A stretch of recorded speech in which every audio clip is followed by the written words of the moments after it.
pengesa më e madhe është jo thjesht disponimi i infrastrukturës ose i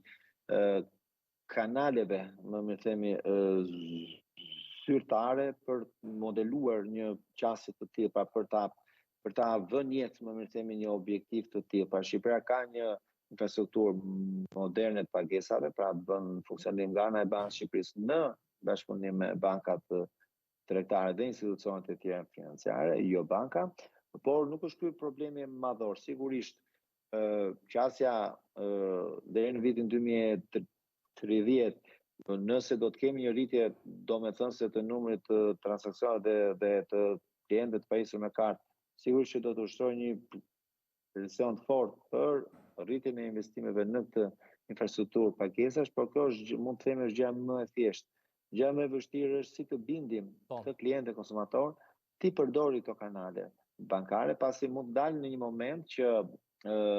qeveria mund të detyrojë moshën e tretë, pra pensionistët, që të pajisen detyrimisht të gjithë me një kartë dhe nuk do të ketë më zyra të shpërndarjes së pensioneve. Pra kjo mund të jetë një